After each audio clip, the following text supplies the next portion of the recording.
ہجرت، اسلامی تاریخ کا پہلا پنہ۔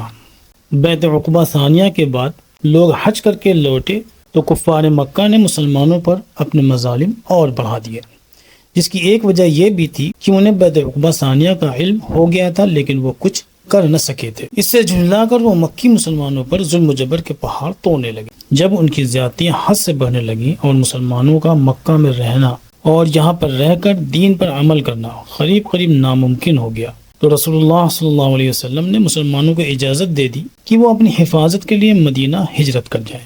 اس اجازت کے ملتے ہی جس طرح بن پڑا وہ مکہ سے ہجرت کر گیا۔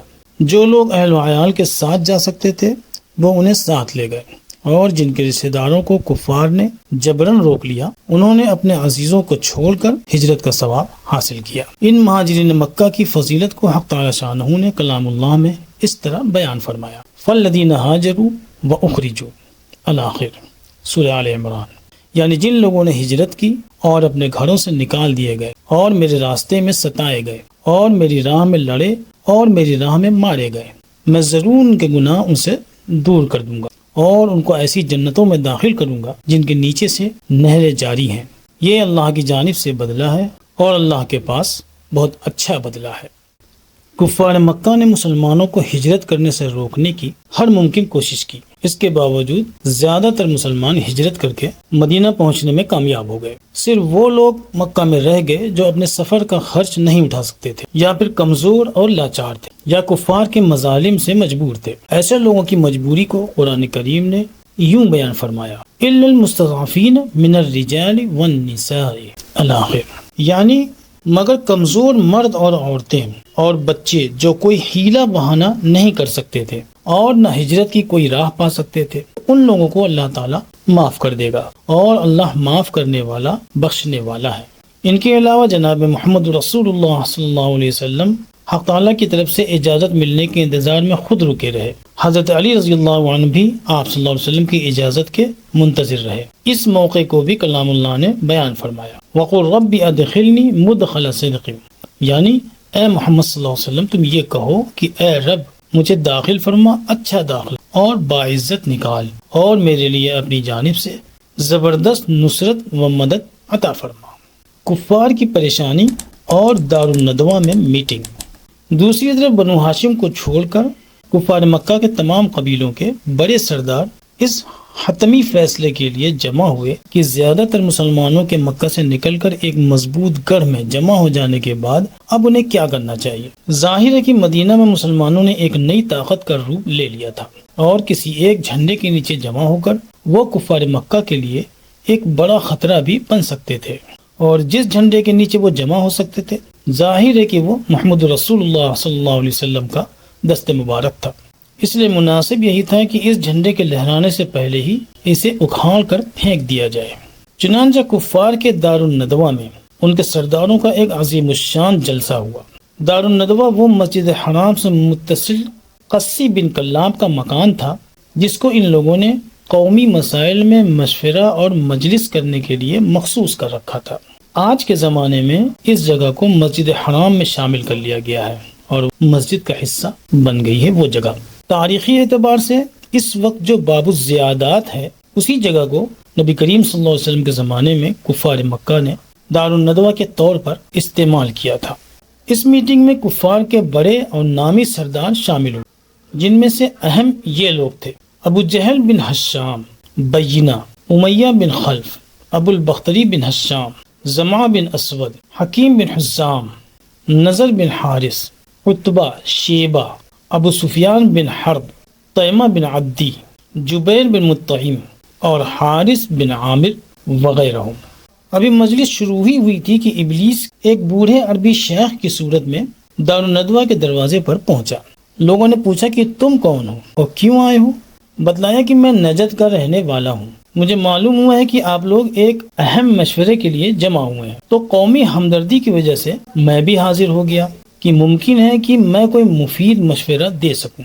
یہ سن کر لوگوں نے اس کو بھی اندر بلا لیا اور مشورہ شروع ہوا تو ابو البختری بن حشام نے یہ رائے پیش کی کہ ان کو یعنی حضرت صلی اللہ علیہ وسلم کو لوہے کی زنجیروں میں باندھ کر مکان کا دروازہ بند کر دیا جائے اور چھوڑ دیا جائے۔ یہاں تک کہ معاذ اللہ وہ آپ اپنی موت مر جائیں۔ یہ سن کر بوڑھے شیطان شیخ نجدی نے کہا کہ یہ رائے صحیح نہیں ہے، کیونکہ اگر تم نے ایسا کیا تو معاملہ چھپے گا نہیں بلکہ اس کی شہرت دور دور تک پہنچ جائے گی، اور ان کے صحابہ اور رفقا کے فدایانہ کارنامے تمہارے سامنے ہیں۔ بہت ممکن ہے کہ یہ لوگ جمع ہو کر تم پر حملہ کر دیں اور اپنے قیدی کو تم سے چھڑا لیں۔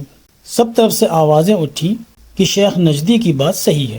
اس کے بعد ابو الاسود نے یہ رائے پیش کی کہ ان کو مکہ سے نکال دیا جائے، یہ باہر جا کر جو چاہیں کرتے رہیں، ہمارا شہر ان کے فساد سے مامون ہو جائے گا اور ہمیں ان سے جنگ و جدال بھی نہیں کرنا پڑے گا۔ شیخ نجدی یہ سن کر پھر بولا کہ یہ رائے بھی صحیح نہیں ہے۔ کیا تمہیں معلوم نہیں کہ وہ کیسے شیریں کلام آدمی ہیں؟ لوگ ان کا کلام سن کر مفتون اور مسحور ہو جاتے ہیں۔ اگر ان کو اس طرح آزاد چھوڑ دیا تو بہت جلد اپنی طاقتور جماعت بنا لیں گے اور تم پر حملہ کر کے شکست دے دیں گے۔ اب ابو جہل بولا کہ جو کرنے کا کام ہے تم میں سے کسی نے نہیں سمجھا، میں بتاتا ہوں کہ کیا کرنا چاہیے۔ ہم عرب کے سب قبیلوں میں سے ہر قبیلے کا ایک نوجوان لے لیں اور ہر ایک کو عمدہ کام کرنے والی تلواریں دے دیں۔ یہ سب لوگ یکبارگی ان کے اوپر حملہ کریں اور قتل کر دیں۔ ان کے فساد سے تو ہم اس طرح نجات حاصل کر لیں گے۔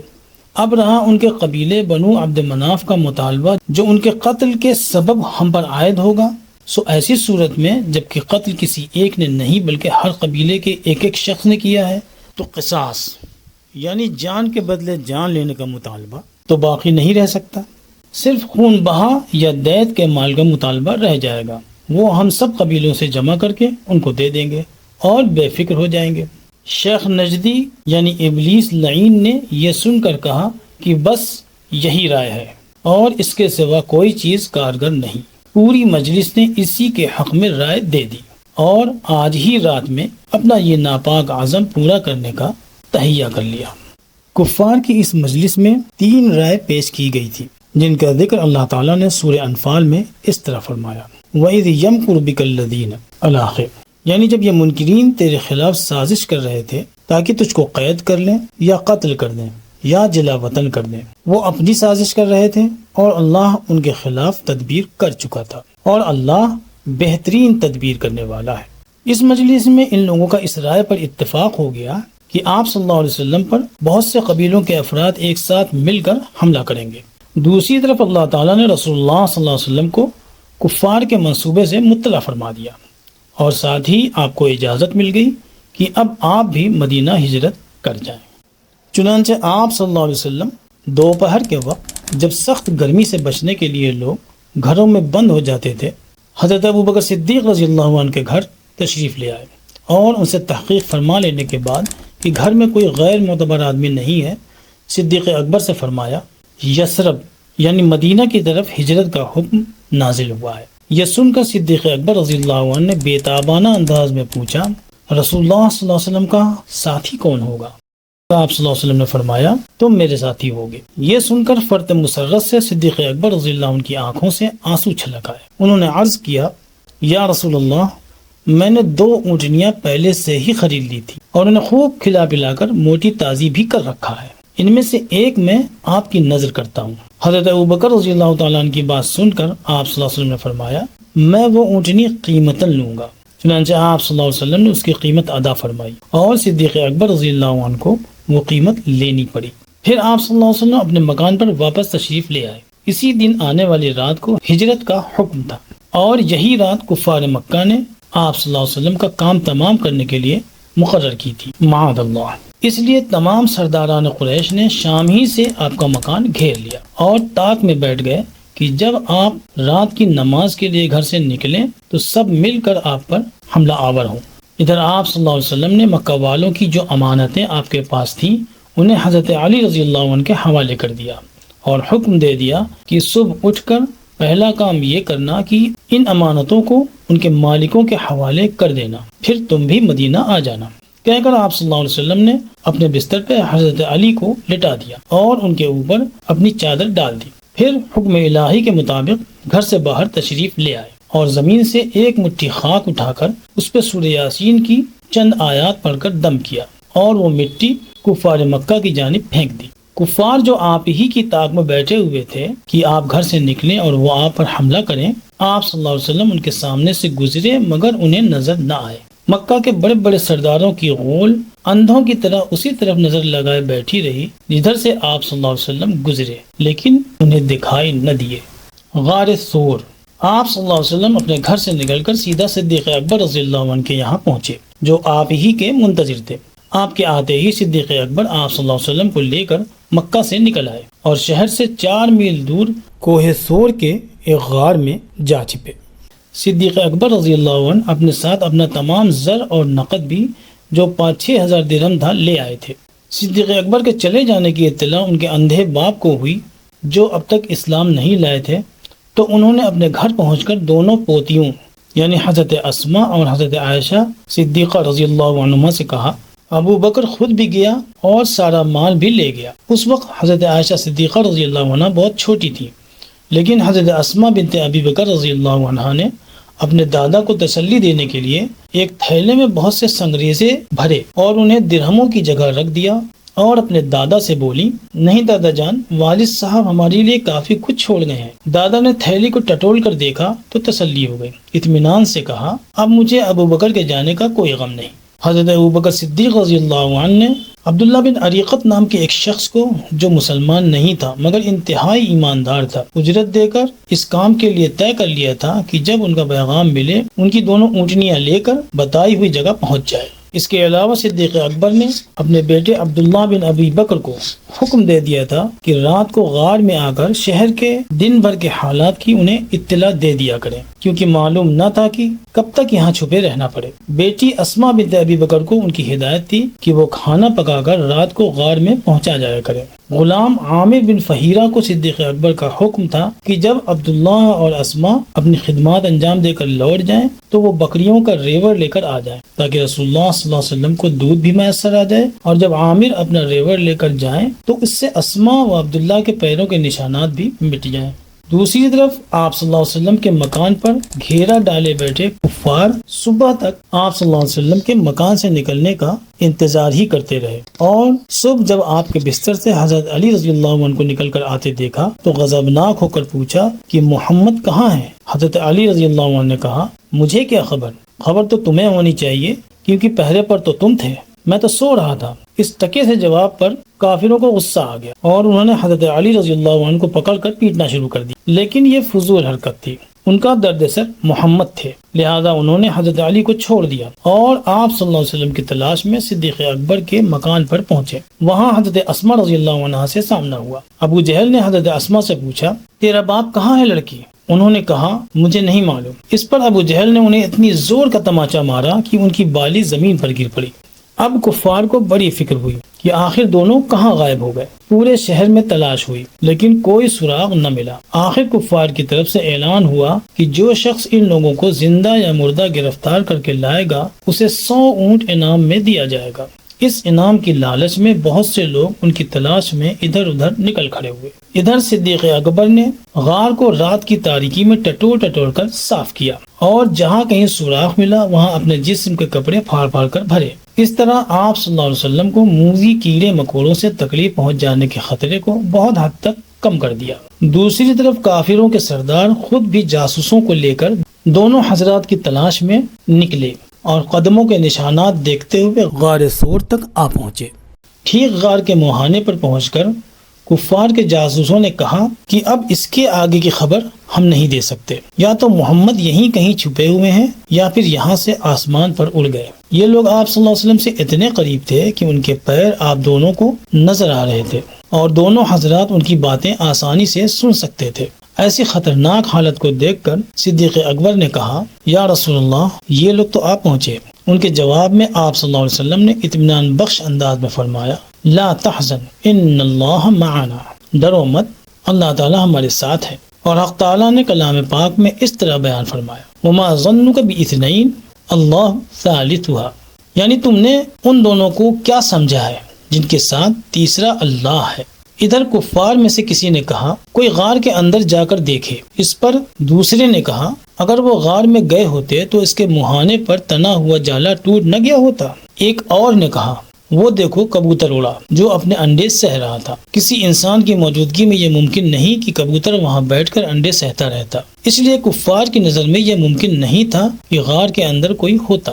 چنانچہ کفار بے نیل و مرام وہاں سے واپس ہو گئے اور یہ دونوں حضرات 3 دنوں تک وہیں چھپ کر کفار کی طرف سے پیش آنے والے کسی بھی خطرے کے دور ہونے کا انتظار کرتے رہے۔ اس دوران حضرت عبداللہ بن ابی بکر دونوں حضرات کو شہر کے حالات سے آگاہ کرتے رہے اور حضرت اسماء رضی اللہ عنہ اپنے والد کے حکم کے مطابق کھانا پہنچاتی رہیں۔ عامر بن فہیرہ اپنی خدمت انجام دیتے رہے اور جب حالات معمول پر آ گئے اور حضرت ابو بکر رضی اللہ عنہ نے یہ محسوس کر لیا کہ اب کفار ان کی جانب سے مایوس ہو گئے ہوں گے، تو عبداللہ بن اریقط کو کہلوا بھیجا کہ اونٹنیاں لے کر آ جاؤ۔ اس شخص نے بھی اپنا وعدہ وفا کیا اور کسی انعام یا لالچ پر اپنی زبان کو فوقیت دیتے ہوئے حضرت ابو بکر رضی اللہ عنہ کی دونوں اونٹنیوں کے علاوہ اپنا اونٹ بھی ساتھ لے کر رات کے وقت غار ثور تک آ پہنچے۔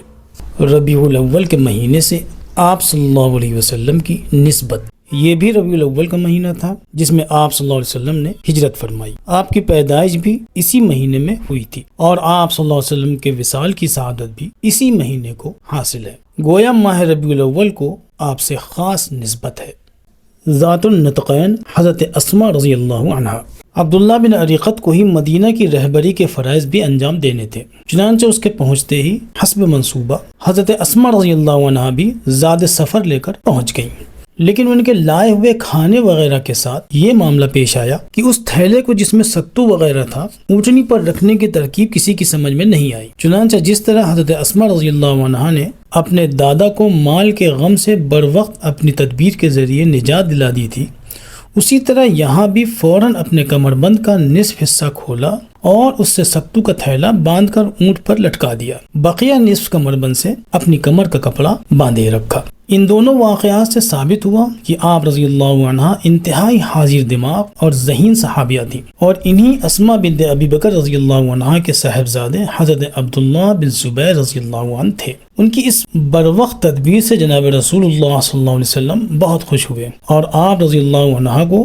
ذات النطقین کہا، خطاب دیا، جو بعد میں حضرت اسماء رضی اللہ عنہ کا لقب مشہور ہوا۔ جس اونٹنی پر آپ صلی اللہ علیہ وسلم سوار ہوئے اس کا نام القصوہ تھا، اور صدیق اکبر رضی اللہ عنہ اپنی اونٹنی پر اپنے خادم عامر بن فہیرہ کے ساتھ سوار ہوئے۔ عبداللہ بن اریقط اپنے اونٹ پر تھا اور 4 افراد کا یہ قافلہ عام راستے سے بچتا ہوا چاندنی رات میں مدینہ کی طرف روانہ ہوا۔ ظالموں کو سزا دینے کی اجازت۔ آپ صلی اللہ علیہ وسلم نے اپنی اونٹنی القصوہ پر سوار ہونے کے بعد مکہ کی طرف دیکھا اور حسرت سے فرمایا، مکہ تو مجھے تمام شہروں سے زیادہ عزیز ہے، مگر تیرے رہنے والوں نے مجھے یہاں رہنے نہیں دیا۔ اس پر صدیق اکبر نے عرض کیا کہ ان لوگوں نے اپنے نبی کو نکالا ہے، اب یہ لوگ ہلاک ہو جائیں گے۔ اسی وقت یہ آیت نازل ہوئی، اذن للذین یقاتلون بانہم ظلموا وان اللہ علی نصرہم لقدیر۔ لڑنے کی اجازت دے دی گئی ان کو جن سے کافر لڑتے ہیں، اس وجہ سے کہ ان پر ظلم ہوا، اور اگرچہ مسلمان کمزور ہیں اور تھوڑے ہیں لیکن اللہ تعالیٰ ان کی مدد کرنے پر قادر ہے۔ اس آیت کے نازل ہونے کے بعد جو لوگ کلمہ حق کہنے سے روکتے تھے اور اس کے لیے قتل و غارت گری تک کرتے تھے، انہیں سزا دینے کی اجازت مل گئی اور حکم مل گیا کہ حق کی راہ میں آنے والی رکاوٹوں کو دور کیا جائے۔ تو جو مسلمان پہلے دبے کچلے اور اسلام کے دشمنوں سے اپنی جان کی حفاظت میں چھپتے پھرتے نظر آتے تھے، اب حق تعالیٰ نے ان کو ان کی دینی شان کے ساتھ ظاہر ہونے کا حکم دے دیا۔ لہذا اب اسلام کے دشمنوں نے دیکھا کہ جنہیں وہ کمزور اور لاغر سمجھ کر دبا لینے کی کوشش کرتے تھے، دراصل وہ لوگ ان کافروں سے نہیں دبتے تھے بلکہ اپنے رب سے ڈرتے تھے اور اس کے حکم کے منتظر تھے، اور جب حکم ملا تو کیا ہوا، ملاحظہ ہو۔ سزا کی شروعات غیب سے۔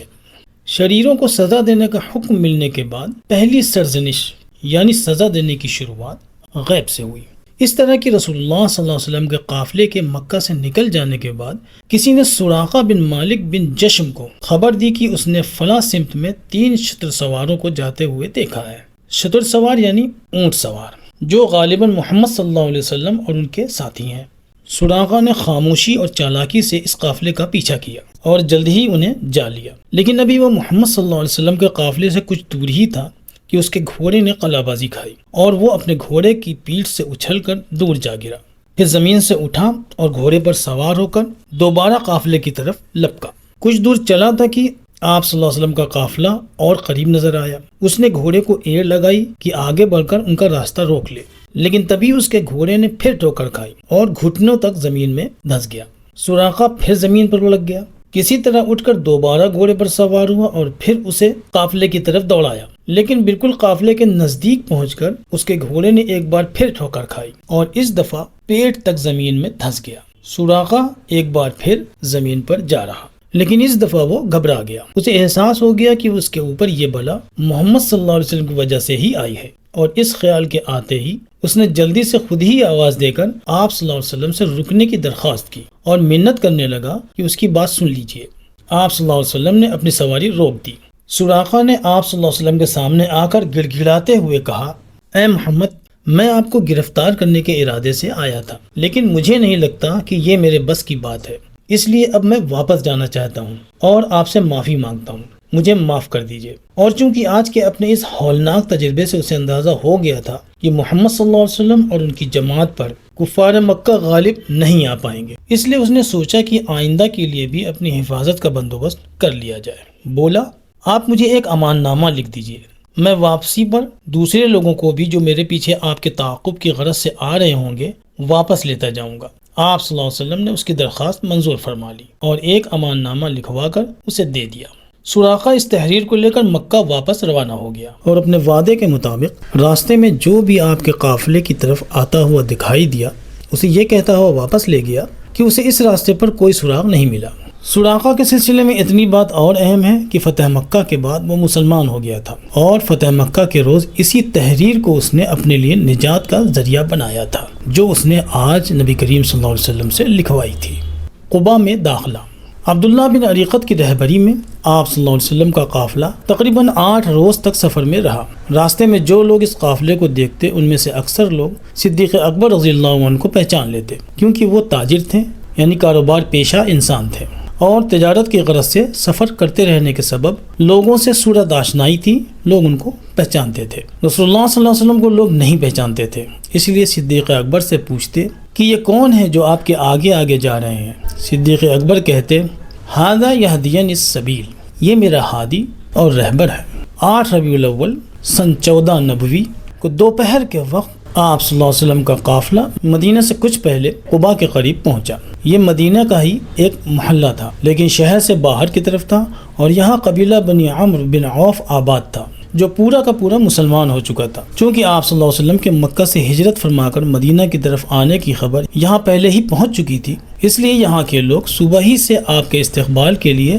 بستی سے باہر نکل کر کھڑے رہتے تھے، لیکن دوپہر میں جب دھوپ ناقابل برداشت ہو جاتی تو گھروں میں چلے جاتے اور شام کو پھر نکلتے۔ آپ صلی اللہ علیہ وسلم کی سواری چونکہ دوپہر کے وقت قباء کے پاس پہنچی تھی، اس لیے آپ صلی اللہ علیہ وسلم کا استقبال کرنے والے دھوپ کی تپش برداشت نہ کر پانے کے سبب گھروں کے اندر چلے گئے تھے۔ لیکن ایک یہودی جو روزانہ مسلمانوں کے آنے کا انتظار کا تماشا دیکھا کرتا تھا اور جانتا تھا کہ آپ صلی اللہ علیہ وسلم تشریف لانے والے ہیں، اتفاق سے اس وقت اپنے مکان کی چھت پر موجود تھا۔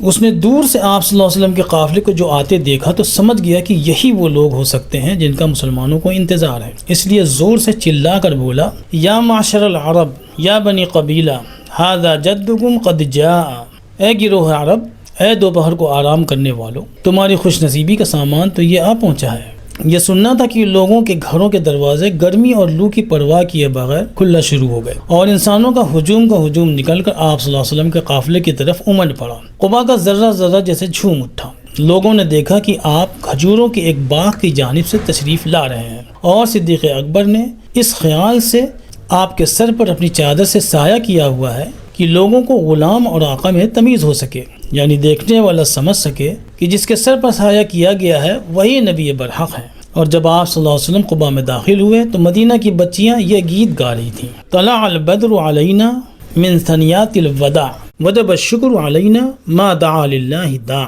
ایھا المبعوث نبینا جئت بالامر المطاع، یعنی ہم پر بدر نے ثنیات الوداع سے طلوع کیا، جب تک کوئی دعا کرنے والا ہے ہم پر شکر کرنا واجب ہے۔ اے ہم میں مبعوث ہونے والے نبی، آپ ایسا حکم لے کر آئے ہیں کہ اس کی اطاعت ضروری ہے۔ یہاں ثنیات الوداع کے معنی سمجھنے میں دشواری ہو سکتی ہے۔ اس کے معنی ہے رخصت کی گھاٹیاں، اور یہ مدینہ والوں کی اصطلاح تھی۔ مدینہ والے جب کسی کو مکہ کی طرف بھیجتے تو ایک مخصوص گھاٹی تک جا کر اسے رخصت کرتے، اس لیے اس گھاٹی کا نام ہی ثنیۃ الوداع، رخصت کی گھاٹی پڑ گیا تھا۔ چنانچہ وہیں سے آج ان لوگوں نے رسول اللہ صلی اللہ علیہ وسلم کو آتے دیکھا تو یہ شعر پڑھا۔ آپ صلی اللہ علیہ وسلم نے قلب مدینہ میں داخل ہونے سے پہلے یہیں قباء میں کلثوم بن حدم رضی اللہ عنہ کے یہاں قیام فرمایا۔ صدیق اکبر نے حبیب بن اصاف کے یہاں قیام کیا۔ دوشنبے کے روز آپ صلی اللہ علیہ وسلم قباء پہنچے تھے اور جمعے تک مقیم رہے تھے۔ اس دوران بڑی تعداد میں لوگ آپ صلی اللہ علیہ وسلم سے ملنے آئے، چنانچہ آپ نے ایک دوسرے صحابی سعد بن جشم رضی اللہ عنہ کے مکان کو جلسہ گاہ مقرر فرما لیا، یہی لوگوں سے ملتے اور واز کہتے۔ حضرت علی رضی اللہ عنہ کی آمد۔ قباء کے اسی چند روزہ قیام کے دوران آپ صلی اللہ علیہ وسلم نے ایک مسجد کی بنیاد رکھی جسے اب مسجد قباء کے نام سے یاد کیا جاتا ہے، اور اسی مسجد کو عالم اسلام کی پہلی مسجد ہونے کا شرف حاصل ہے۔ قباء ہی میں قیام کے دوران حضرت علی رضی اللہ عنہ بھی آپ صلی اللہ علیہ وسلم سے آ ملے، جو مکہ مکرمہ میں آپ کے حکم سے ان لوگوں کی امانتیں لوٹانے کے لیے رک گئے تھے جنہوں نے اپنی امانتیں آپ صلی اللہ علیہ وسلم کے پاس چھوڑ رکھی تھیں۔ لوگوں کی امانتیں لوٹانے کے بعد حضرت علی رضی اللہ عنہ دوسرے راستے سے پیدل قباء پہنچے، اس لیے آنے میں دیر لگی۔ وصلی اللہ تعالی علیہ وعلی آلہ اجمعین۔